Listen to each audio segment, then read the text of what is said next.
part of the Press Play Podcast Network.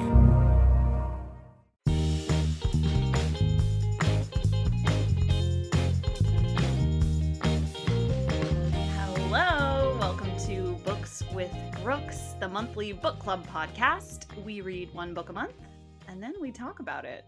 Our book for the month of August 2021 was a debut novel published by Celadon Books called Are the Brennans by Tracey Lange. If you'd like to hear our book club discussion of Are the Brennans, please check out the episode before this episode, which was released on August 30th. But today, I am super excited to have Tracey Lange herself on the podcast. We are going to talk about her experience as a first-time author, the critical acclaim her book has received, and of course, some lingering questions we had as a book club about the book itself. Quick disclaimer, I did have the inside scoop on this book because Tracey is actually my fiance Jake's aunt. So she's in the family, and I've had the most fun ever keeping tabs on her progress and all of her amazing success. We are so proud, and I believe this officially makes her the most famous person in the family. Congratulations, Tracey, and thank you so much for being here. Let's kick it off by having you tell us a little bit about yourself and your history with writing. Okay. I have always written, but for a long time, it was not creative writing or novel writing. Most of the jobs I had throughout my life did entail some sort of writing, whether it was sort of legalese or policy and procedure, or for many years I did psychosocial assessments on clients and families, which is basically telling people's stories. And that was, for a long time, I was in the behavioral healthcare field. And that's, my husband and I had a business in that field for a long time. So it was always kind of a big part of what I did, which helps with your skills. But once we were able to step away from that business and extricate ourselves from it, that's when I jumped full-time into novel writing. And that's been the last probably about 6 years or so.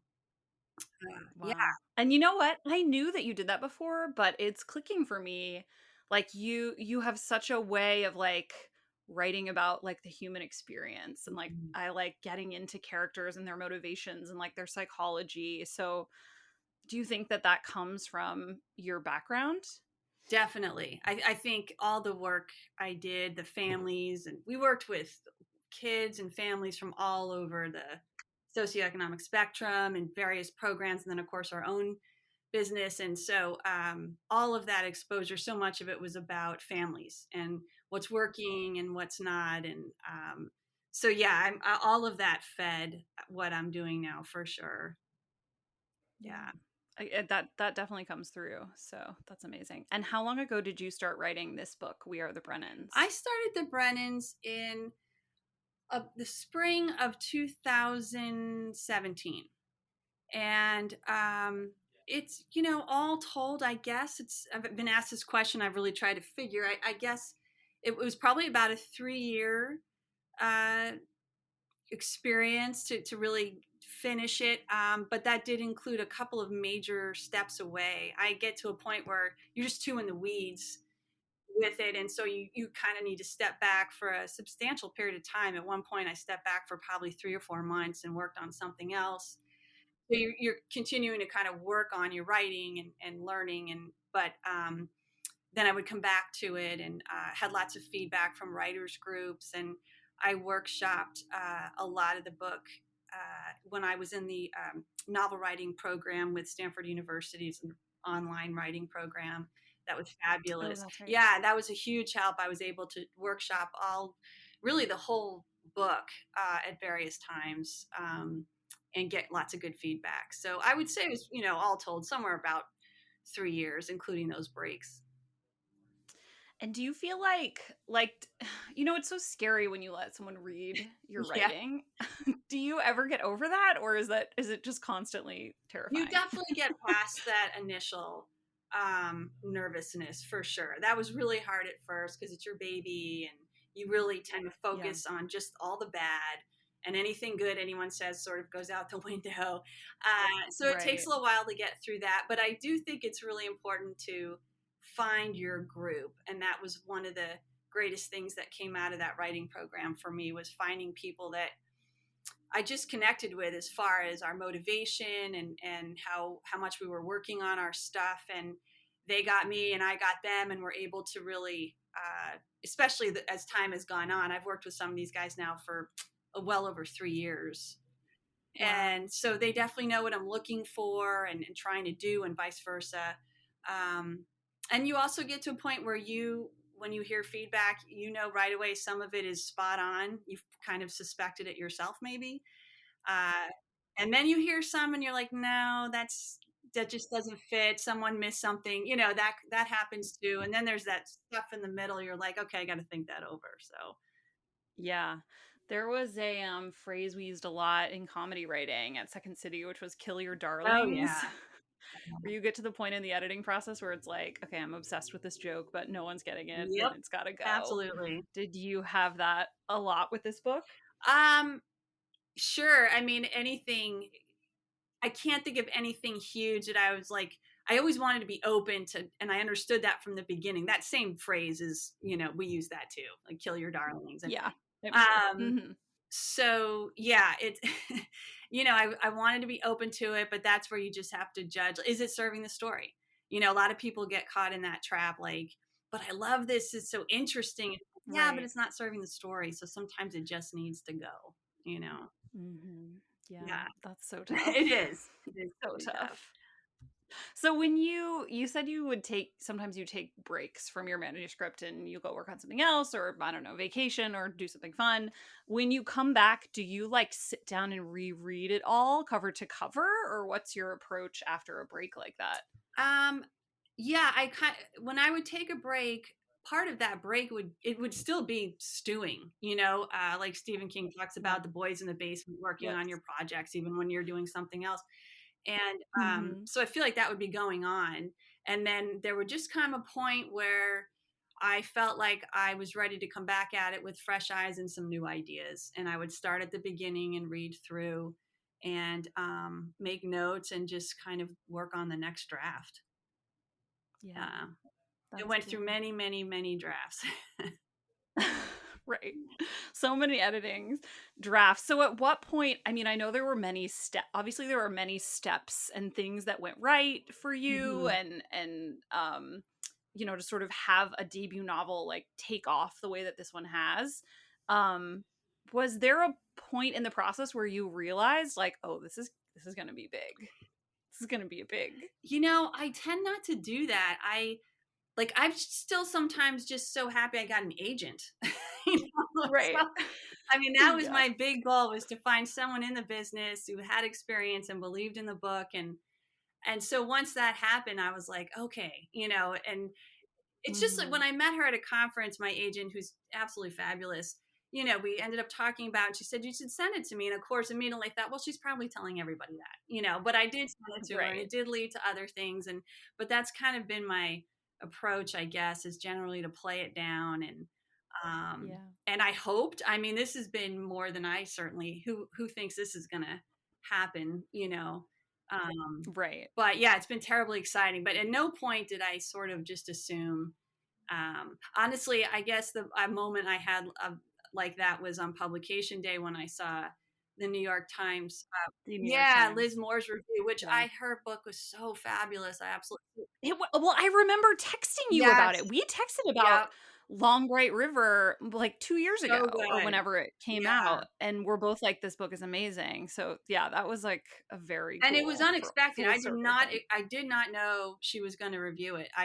All I knew ahead of time was probably 2-3 weeks ahead of time, the publisher did let me know that the Times was planning to write a review, and I was like, oh no, that might not go well. Like, I didn't know what to expect. So, you're like, can they not? I know. I was like, I don't know if I want to read it. But anyway, that day they forwarded it to me, and of course it was Liz Moore, and then I so loved her take on the book too. So that was a really high point for me, for sure. There were lots of high points for sure, but that was huge.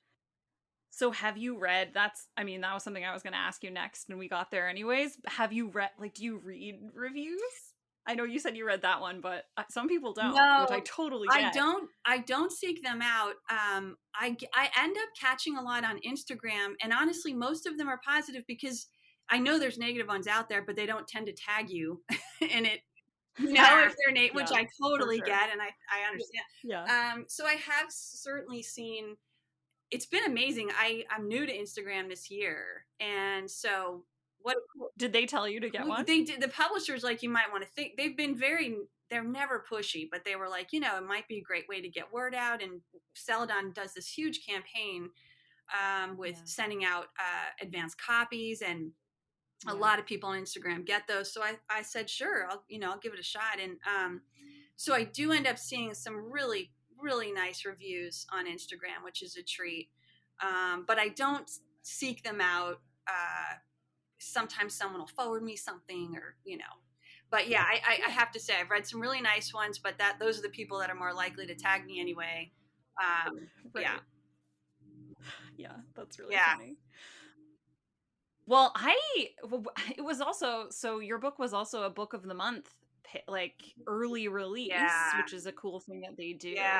And I mean, that I'm a big book of the month fan. I've been doing book of the month for like since they started, basically, and that's huge. I mean, that's so many copies, like just right there. Yeah, that was massive. And again, a surprise.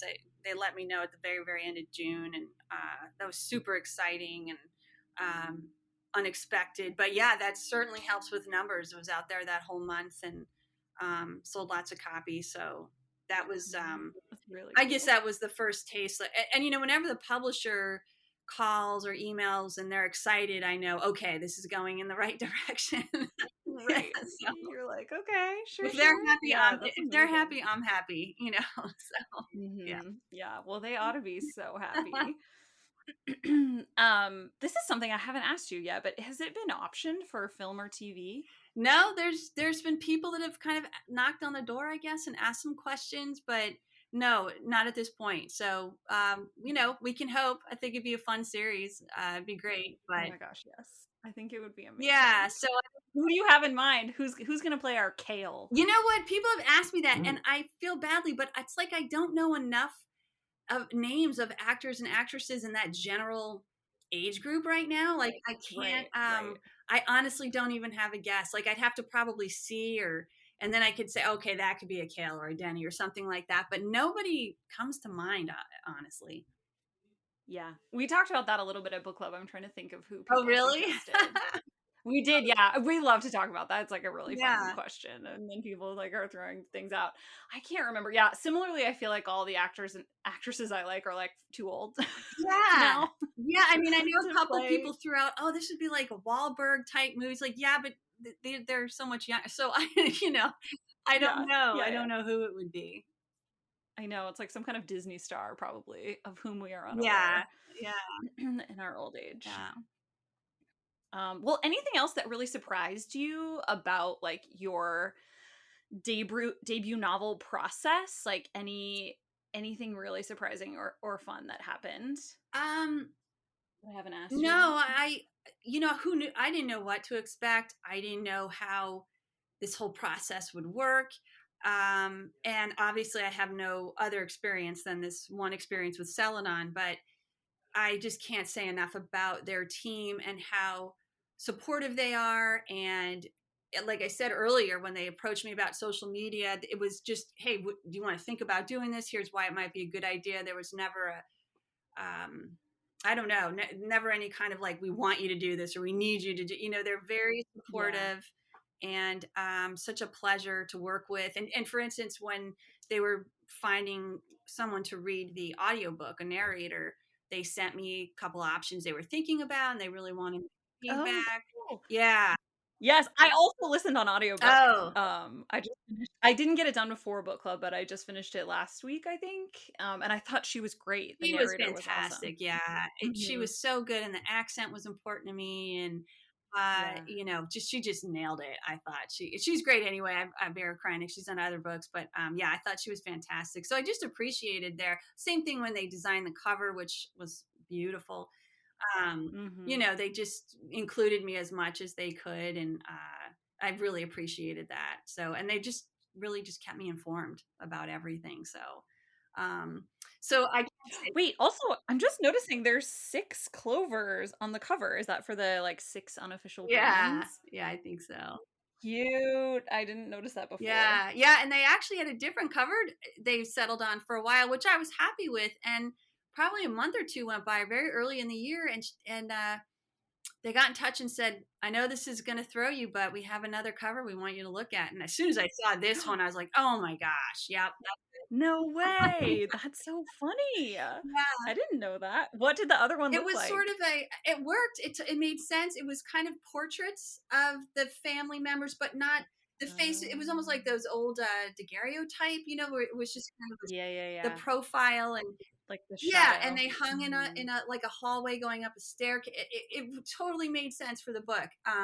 But I guess they just sort of got this bee in their bonnet and ran with it, and then they came back with the shamrocks. I was like, oh my gosh, yeah, that was Yeah. beautiful. So It's perfect. yeah.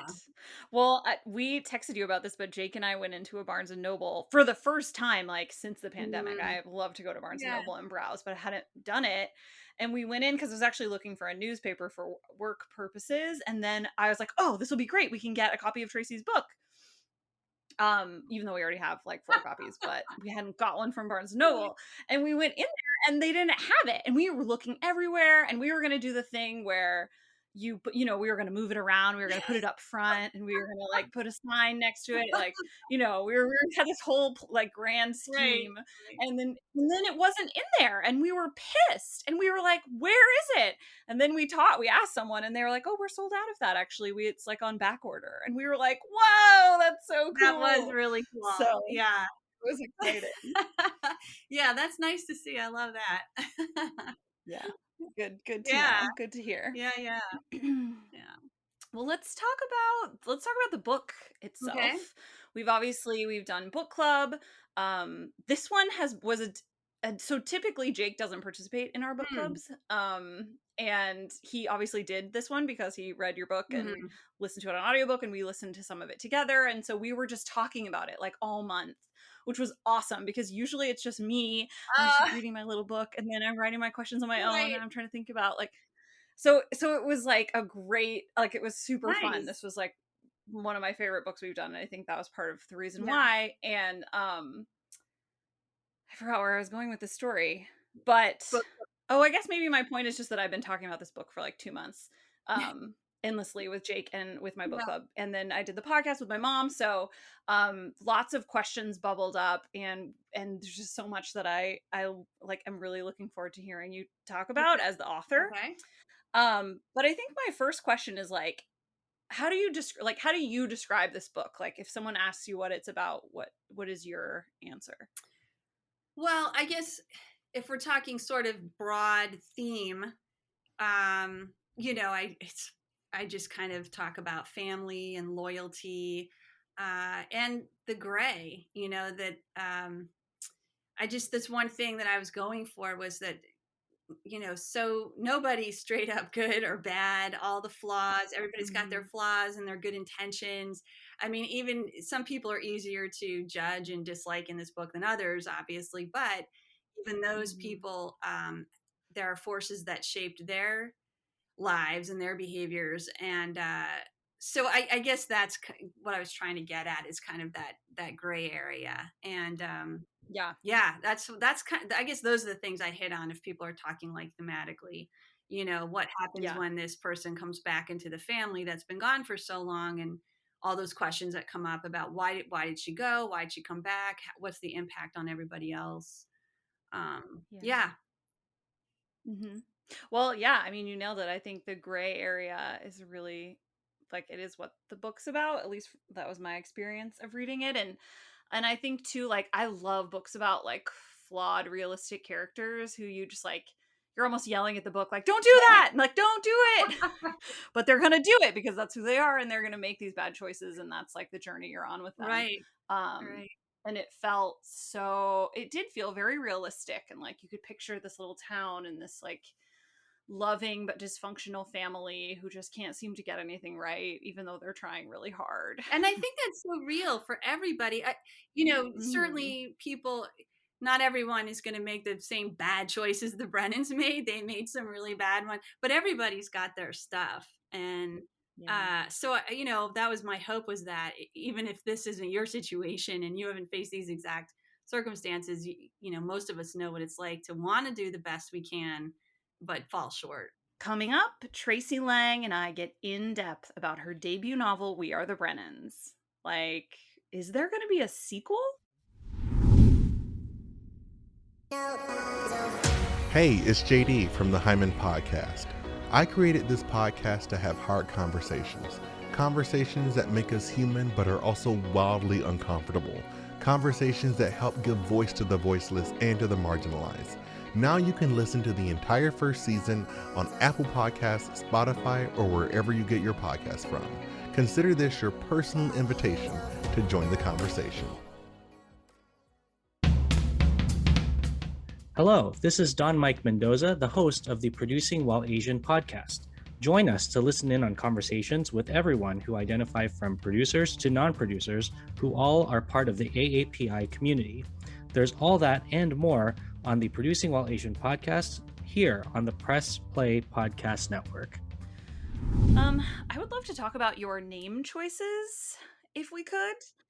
Tons of characters, big Irish Catholic family, super fun names. Sunday, our protagonist, amazing name. Kale, Grail. There's like a bunch of like really fun names in this book. How did you name people? Honestly, almost all of them come from Irish relatives or Really? friends. Yeah, I mean, when it comes to aunts, uncles, cousins, we've got a Mickey and a Maura and a Dennis and a Shane and Claire.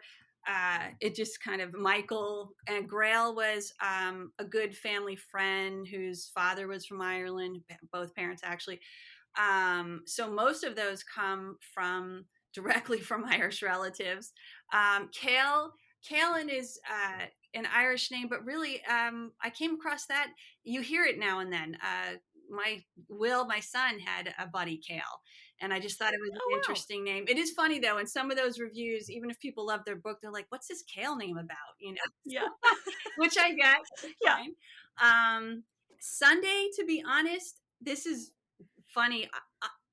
I got Sunday from that show Survivor. Forever ago, we were watching a season of Survivor, and there's a candidate or someone on the show named Sunday, and I was like, wow, what a great name. And it just sort of stuck with me. But when I was creating this family and these characters, it just fit in my mind. It really fit. It does fit her. I think it really does, even though it's it's an odd name. Like it's such a good name for her. And also it made me think, like, why aren't people named? I guess there's like Wednesday Addams. Yeah, I don't know. And I just read a novel by Laurie Frankel, and there's a Monday, so it's out. It's happening. Oh, funny. Yeah, it's happening. Yeah, that's really cool. But yeah, I do take time with the names. To me, they just help round out the character. And yes, definitely. Well, I think that's something that like Harry Potter taught us all. Just like great character names are just like so chewy in your mouth in a really good way. Yeah. And they take on like their own truly like persona with their I think name. so. I think if you find the right name, it can really even further just feed the character. Yeah, I agree. All right, this question is a bit of a spoiler, so if anyone is listening, hasn't read the book, this maybe is a spoiler. Tracey, do you think that Kale and Vivian were doomed from the beginning, or do you think that if Sunday had never come back, would they have like stayed together? It's hard to know for sure, but I think without Sunday coming back, there's a good chance he would have stuck it out, that they may have stayed together. Because in my mind, he was committed, and certainly he didn't want to relive, the mistakes his mom made, and he wanted to be a different parent. But I think once Sunday came back and he was sort of just reminded of how it could be and what they had, and I think it's awful hard to go back. So tough to know for sure. They might have ended up growing apart anyway. But I certainly think Sunday Coming Home, at the very least, sped that up. Yeah. Yeah, that's Yeah. And did you consider did you consider not putting them together in the end? sure. I like to think that I look at all possibilities, but in the end, I try to go with what feels really true to the character. And Yeah. I just feel like Kale, again, just knowing what he'd had with Sunday for so long, and then finally understanding why she left, and just knowing how tied he was to this family. It's just it's all mixed in together. And Yeah. rightly so, Vivian was at a point where she's like, you got to make a choice. I can't do this, and totally Mhm. understandable. So once that happened, I think, I just think that was true to Kale, that, given his age and how hard things already were with Vivian, it just felt like that's how that would go down in my mind. Yeah. There was no other choice Yeah. almost. Yeah. Yeah. I thought Vivian was a really fun character to talk about. Um, and I feel like I think about her a lot because she gets she's so hateable.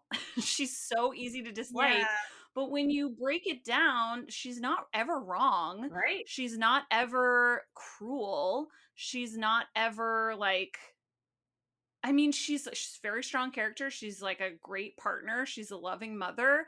She's she has no strikes against her, but you just find yourself disliking her so much. And I think that's like an amazing balance you were able to strike. Yeah, she was tricky because I mean, she's an outsider. Some of it probably just comes down to that. You get to know this family, and Kale's part of this family, and then you find out what Kale and Sunday had together, and it's like everything's going against Vivian. you know, It really yeah. is. But I didn't want to take some easy way out where it was just chalk it up to this lousy wife, and that's why it was really important to me to get in her head for that chapter, because there were forces that shaped Vivian too, and Yeah. I don't think Vivian intended to trick Kale into marrying her, but I do think she was very much seeking safety and Yeah. um, She had an agenda for sure. yeah, she had an agenda, and he was this safe, reliable guy. He fit the bill. And but yeah, I'm glad she was complicated, and I get the mixed feelings about her, but that makes me happy because I never wanted to just make her the evil escape. Yeah, You know. you definitely Yeah. didn't. And actually, that is a pet peeve that I have in a lot of books, which is that I do think, and movies do this too, and it's like, okay, if you need your main character to leave their partner, then the partner has to be horrible Right. in order to Right. justify that choice. And it's like, but that's not realistic, right? Totally. That's just not real life. Yeah. Yeah. It So just I loved isn't. that. Yeah, and some people didn't, and I get that. I even a friend, a really good friend, read an earlier draft, and she was upset with me that Really? Kale made that decision. Yeah, and Yeah. I totally understood it. I was like, I get it. We talked about it. So I know that's a really tough one, and it's a super personal issue, and people Yeah. have all different kinds of experiences. Well, and it But is yeah, you feel like I felt bad. I felt almost guilty for rooting for him to leave his wife. Like you don't want to do yeah, that. I But know. you were, yeah. So it was great. It was a great moral quandary. There were so many of them in this book, which makes it. And I think I said this in somewhere maybe on Instagram, but it makes it a fantastic book club book because there's so much here to discuss and to fall on either side of the line, and Yeah, yeah. there's just a lot. I loved hearing you and your mom talk about it, and your different takes, her Yeah, take on well, it. Like it because was she didn't think he should leave Vivian. right, right. Yeah, that Yeah, was I really totally get interesting. that. She was funny. She said, he might be better off just to get away from the Brennans, which I get. Yeah, she did say that. She's not wrong, probably. Yeah. But, Yeah. but we don't really want him to do that, or most of us, I guess, probably Yeah, don't want him to yeah, do yeah, it. yeah. So. Well, I just really, really want to sit and have a cup of coffee at their kitchen table. I really want that. It seems like a really safe, lovely little glow of a place. Yeah. Or Yeah. build a Lego thing with Shane. Right, right. How fun would that be? Yeah. So you mentioned at one point writing Vivian's chapter. So we changed perspectives throughout the book. I went through and counted them. We get the most from Sunday, the second most from Denny and Kale, followed by Jackie, then Mickey, then Vivian. So my question for you is like, how did you decide like which character are we going to be in during which part of the story? You know, there were a couple things that factored into that. First of all, there was just sort of the logistical question of like, okay, what's happening next and who needs to be there for that, right? Yeah. Uh-huh. So there was that sort of realistic, like, okay, well, Denny has to be in this scene, and so has, so it's got to be one of these people. So there was that. But then there's always the question of whatever is happening in that scene, who's it going to be most interesting to read that scene in their head? Whose head do I want to be in while this is happening? And sometimes it's not the most obvious person, it really just depends. But I think that's what's so neat about multiple point of view books that I love, is seeing characters through other characters' eyes. And so it just was a constant like, okay, what's happening next? Who needs to be there? And who's kind of the glue that's going to keep this next section together? And that's one thing that didn't change a lot from the first draft. Oh, wow. I had all those points of view in there.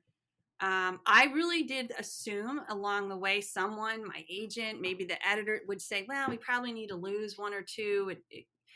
Multiple point of view can get confusing, that kind of thing. But I left them and no one said otherwise. So which was great. Yeah. Very cool. It was very cool because at least then, I mean, this was a few years ago, there was a lot of, warning against multiple point of view and how distracting it can be. I don't think we hear that as much anymore. But in any case, all those points of view were there from the beginning. Yeah.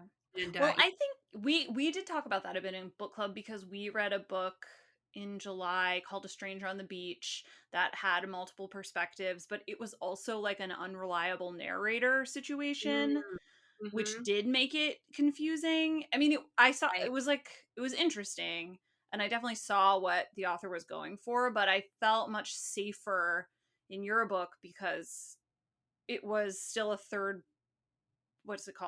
person. Right. It was still third person point of view. So it was like we were still in this omnipresent voice, even though we were switching perspectives. Yeah, we stayed close. I definitely like writing in that close third person where if you're in Denny's head, you're just experiencing what Denny's experiencing, and his perception of things. And so yeah, I'm glad it worked. I mean, that's been the consensus so far, but I did worry. I thought, someone along the line is going to tell me this is too many points of view. Someone is going to say it. That means you must have nailed it. And what about the first sentence? That was very cool. Where did you get the inspiration for that? That is the other thing that was there from draft one. And I honestly think I did not know that would stay. I probably would have put money that it would have gone, or I wouldn't have been able to pull it off or something. Because, there are certain limitations when you do that, of course, moving through time and that kind of thing. But I honestly think I went there from the beginning because it just helped me keep the narrative pretty tight.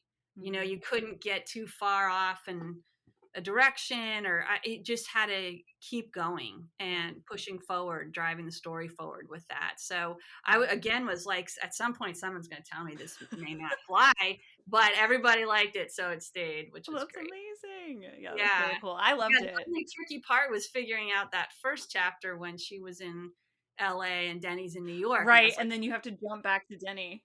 Yeah, how do I do that? So I don't know if that was a little cheat there, but that's where I went with the words, and he was thinking. Yeah, he just says it out loud to himself or whatever. No, I thought it totally worked. Also, it was fair because it was the first time we were experiencing that. I totally agree. If I tried that later, I think people would have said, I don't know. Yeah. But you could pull it off because we didn't know already what like the pattern was. Yes, exactly. That makes sense. Exactly. Yeah. Do you have a favorite like sentence or passage or like a part of the book that just you loved reading or you loved writing that you could tell us about? I think that my favorite passage is what I think of as the Kale Sunday origin scene, where she's sharing her story with him. And they're Her sitting on the short picnic story. table. Yes, yes, yes. Yes, and interestingly, I always work in a linear fashion when I write, because I don't know what's going to happen way down the road. I kind of know the next couple 3 chapters and build from there. So I write in a very linear fashion. But with this book, once I nail down the characters and some relationships, that scene just would not get out of my head. I just pictured these two sitting at this table and her sharing the story. So I went ahead and wrote it. I knew it wasn't going to be in the beginning. I didn't know where it was going to fit, but I wrote it and I put it aside, and then I figured out where it came in. And funny, as many drafts as I went through, that scene changed so little. I feel like it was just my way of nailing Kale and Sunday's dynamic early and giving me something to go back to throughout, maybe. But so that's kind of stayed a favorite. And then I have to say the park bench scene at the end is also another one. Excuse me, you're sitting on my bench. Yes, yeah. So yeah, I guess that would be, those are the two that stand out. But particularly that one, it was weird for me to write a scene out of order, but I just said, all right, I got to get this down, and then it stayed. So. Yeah. And it looks like I found it. So for anyone who wants to look back at this scene, begins on like page 90. It looks like in my copy. Although actually this is the book of the month copy. Are they different page numbers? Do you know? I actually don't know that. That's a good question. So it might be, but it's that chapter. It's a Kale chapter, and roughly a third of the way through, probably. Yeah, that looks right. Yeah, I loved that scene too. And he's reading her story, and he's just like this awkward teenage boy who's like doesn't know what to do or what to say, and it was very sweet. Yeah, it was just kind of that first time they took notice of each other, I think, in a different way. So that was fun. Yeah. Okay, there has been a lot of demand for a sequel. Are we going to get one? At this point, I can't say. Well, it has never been part of the plan. When I wrote the book, never thought about it. When I, gave it to my agent, and then Celadon bought it, I have not had one discussion with anybody at Celadon or my agent about a sequel. But I don't think a day goes by right now that I don't get a question through email or social media. Yeah, just before I got on the phone with you here, someone sent me a question through the same question through Goodreads, like, is there going to be a sequel? And which is so flattering and wonderful that people like these characters so much that they want to spend more time with them. So certainly it's in my mind now, and I have something I have to think through more, and because it was not part of the plan. Right. It really wasn't. And I'm pretty steeped into another project right now, but it's there, and I keep hearing people talk about it, and so I can't rule anything out, I guess. You can always pull a Margaret Atwood and write it in like 25 years. There you go. No worries. It doesn't need to be next year. Right. No, that's interesting. I love that. I love that people like the characters so much that they'd love to spend more time with them. That's amazing. Yeah, I think that's exactly what the description is. But also, I mean, you did leave us on sort of like, I mean, it's not a cliffhanger per se, but it is like this intense moment where it's like, what is going to happen to them? Are they going to pull this off? Are they going to keep the secret? How does this change their dynamic even further? Like, what's going to happen? Yeah, and then I do get people that say, I need a sequel because I have to know what happens with Sunday and Kale. And or there's some specific question and then you're like, well, I don't know. Should I? Yeah. Is a whole sequel built around that? Or there's just a lot to consider. But I get the point. People would be happy to spend more time with these guys. So, and they're certainly going to live in my head forever, I think. So, do you have a favorite character?